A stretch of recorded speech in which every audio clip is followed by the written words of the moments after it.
ಮುಂದೆ ನಾನೇ ಸಿಎಂ ಆಗ್ತೇನೆ ಎಂಬ ಎಂಬಿ ಪಾಟೀಲ್ ಹೇಳಿಕೆ ಇವತ್ತಿಗೆ ಆ ಪ್ರಶ್ನೆ ಬರಲ್ಲ. ಮುಖ್ಯಮಂತ್ರಿ ಈಗಾಗಲೇ ಇದ್ದಾರೆ ಅನ್ನುವಂತ ವಿಚಾರವನ್ನ ಹೇಳಲಾಗ್ತಾ ಇದೆ. ಸೊ ಸಿಎಂ ಬದಲಾಗ್ತಾರೆ, ಬೇರೆಯವರು ಸಿಎಂ ಆಗ್ತಾರೆ. ಸಿಎಂ ರೇಸ್ ನಲ್ಲಿ ಬಹಳಷ್ಟು ಮಂದಿ ಇದ್ದಾರೆ. ನಾನು ಸಿಎಂ ಆಗಬೇಕು, ಅವರಾಗ್ಲಿ ಇವರಾಗ್ಲಿ, ಈ ಪ್ರಶ್ನೆಗಳು ಈಗ ರಾಜಕೀಯ ಬೆಳವಣಿಗೆಗಳಲ್ಲಿ ಹೆಚ್ಚಾಗ್ತಾ ಇದೆ. ಸೊ ಇದೇ ವಿಚಾರಕ್ಕೆ ಸಂಬಂಧಪಟ್ಟಂತೆಯೇ ಗೃಹ ಸಚಿವ ಡಾಕ್ಟರ್ ಜಿ ಪರಮೇಶ್ವರ್ ಸ್ಟೇಟ್ಮೆಂಟ್ ಅನ್ನು ಕೊಟ್ಟಿದ್ದಾರೆ. ಮುಖ್ಯಮಂತ್ರಿ ಈಗಾಗಲೇ ಇದ್ದಾರೆ, ಪ್ರಾಸಿಕ್ಯೂಷನ್ ಕೋರ್ಟ್ ತೀರ್ಪಿನಿಂದ ಎಲ್ಲ ಗೊತ್ತಾಗುತ್ತೆ. ಬೆಂಗಳೂರಿನಲ್ಲಿ ಗೃಹ ಸಚಿವ ಡಾಕ್ಟರ್ ಜಿ ಪರಮೇಶ್ವರ್ ಹೇಳಿಕೆ ಕೊಟ್ಟಿದ್ದಾರೆ. ಸಿಎಂ ಹುದ್ದೆಗಾಗಿ ಚರ್ಚೆ ಮಾಡುವ ಅಗತ್ಯ ಇಲ್ಲ. ನಾನು ಎಂಬಿ ಪಾಟೀಲ್ ಮನೆಗೆ ಹೋಗಿದ್ದು ಬೇರೆ ಕಾರಣಕ್ಕೆ, ಹೋಗಿದ್ದು ಸಕಲೇಶಪುರ ಕಾರ್ಯಕ್ರಮದ ಸಲುವಾಗಿ. ಇದಕ್ಕೆಲ್ಲ ವಿಶೇಷ ಅರ್ಥವನ್ನ ಕಲ್ಪಿಸುವ ಅಗತ್ಯ ಇಲ್ಲ ಅಂತ ಪರಮೇಶ್ವರ್ ಅವರು ಪ್ರತಿಕ್ರಿಯೆಯನ್ನ ಕೊಟ್ಟಿದ್ದಾರೆ. ಕಾಂಗ್ರೆಸ್ನಲ್ಲಿ ಈಗ ಏನಾಗ್ತಾ ಇದೆ, ಈ ಸರ್ಕಾರ ಇರತ್ತಾ, ಬೇರೆಯವರು ಸಿಎಂ ಆಗ್ತಾರಾ, ಸಿದ್ದರಾಮಯ್ಯನವರು ರಾಜೀನಾಮೆ ಕೊಡ್ತಾರಾ, ಇದರ ನಡುವೆ ಎಂಬಿ ಪಾಟೀಲ್ ಅವರು ನಾನು ಸಿಎಂ ಆಗ್ತೀನಿ ಅಂತ ಹೇಳಿದಂತ ಹೇಳಿಕೆಗಳಾಗಿರ್ಬೋದು, ಸಾಕಷ್ಟು ಗೊಂದಲಕ್ಕೆ, ಸಾಕಷ್ಟು ಕುತೂಹಲಕ್ಕೆ, ಸಾಕಷ್ಟು ಮಹತ್ವ ಪಡ್ಕೊಳ್ಳೋದಕ್ಕೆ ಕಾರಣವಾಗಿತ್ತು. ಇದರ ಬೆನ್ನಲ್ಲೇ ಗೃಹ ಸಚಿವರು ಬೇರೆ ಎಂಬಿ ಪಾಟೀಲ್ ಅವರ ನಿವಾಸಕ್ಕೆ ಹೋಗಿದ್ರು. ಯಾಕೆ ಹೋಗಿದ್ರು? ನೀವೇ ಸಿಎಂ ಅಂತ ಹೇಳೋದಕ್ಕೆ ಹೋಗಿದ್ರಾ? ನೀವು ಸಿಎಂ ಆದ್ರೆ ಓಕೆ ನಮಗೆ ಅಂತ ಹೇಳೋದಕ್ಕೆ ಹೋಗಿದ್ರಾ? ಈ ತರ ಎಲ್ಲ ಮಾತಾಡ್ಬೇಡಿ ಅಂತ ಹೇಳಕ್ ಹೋಗಿದ್ರಾ?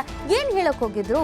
ಸಡನ್ ಆಗಿ ಎಂಬಿ ಪಾಟೀಲ್ ಅವರನ್ನ ಮೀಟ್ ಮಾಡೋದಕ್ಕೆ ಕಾರಣ ಏನು? ಸಾಕಷ್ಟು ಅನುಮಾನಗಳು ಈ ಒಂದು ವಿಚಾರದಲ್ಲಿ ಇತ್ತು. ಅದಕ್ಕೊಂದು ಪ್ರತಿಕ್ರಿಯೆ ಕೊಟ್ಟಿದ್ದಾರೆ ಅವರು. ಹಾಸನಕ್ಕೆ ಸಕಲೇಶ್ವರಕ್ಕೆ ಹೋಗ್ಬೇಕಾಗಿತ್ತು, ಒಟ್ಟಿಗೆ ಹೋಗೋಣ ಬನ್ನಿ ಅಂದರು, ಜೊತೆಯಲ್ಲಿ ಹೋದ್ವಪ್ಪ. ಪರಮೇಶ್ವರ್ ಭೇಟಿ ಮಾಡ್ತಾ ಇರೋದು ನಾನಾ ವ್ಯಾಖ್ಯಾನಗಳಿಗೆ ಕಾರಣ. ಈಗ ನೀವು ಹುಡುಕ್ತಾ ಇರ್ತೀರ. ನಾನು ಹೋಗಿದ್ದು ಸಕಲೇಶ್ವರಕ್ಕೆ ಹೋಗಬೇಕು, ಜೊತೆಯಲ್ಲೇ ಹೋಗೋಣ ಅಂತೇಳಿ ಮಾತಾಡ್ಕೊಂಡ್ವಿ. ಅವ್ರೇನಂದ್ರು ನಮ್ಮನೆಗೆ ತಿಂಡಿಗೆ ಬಂದುಬಿಡಿ, ಜೊತೆಯಲ್ಲಿ ತಿಂಡಿ ತಿನ್ಕೊಂಡು ಹೋಗೋಣ ಅಂದರು.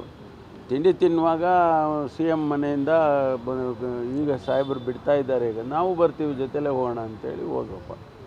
ಇದಕ್ಕೆಲ್ಲ ಏನು ಅರ್ಥ ಕಲ್ಪಿಸೋದಾಗತ್ತೆ? ಬಿ ಪಾಟೀಲ್ ಅವರು ಹೇಳಿದ್ದಾರೆ ಸರ್, ಪಕ್ಷದಲ್ಲಿ ನಾನು ಕೂಡ ಸೀನಿಯರು, ಮುಂದೊಂದು ದಿವಸ ನಾನು ಸಿಎಂ ಆಗ್ತೀನಿ ಅಂತ ಹೇಳಿದ್ದಾರೆ.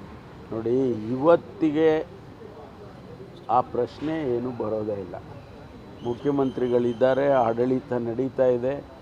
ನಿಜ ಕೋರ್ಟಲ್ಲಿ ಕೇಸ್ ಇದೆ, ಏನಾಗುತ್ತೆ ಕಾದು ನೋಡೋಣ. ಇವರು ಆಲ್ರೆಡಿ ಅದರ ಬಗ್ಗೆ ಚರ್ಚೆ ಪ್ರಾರಂಭ ಮಾಡೋಂಥ ಅಗತ್ಯ ನನಗೇನು ಕಾಣಿಸ್ತಾ ಇಲ್ಲ. ಅದು ನಾವು ಹಾಸನಕ್ಕೆ ಸಕಲೇಶ್ವರಕ್ಕೆ ಹೋಗ್ಬೇಕಾಗಿತ್ತು.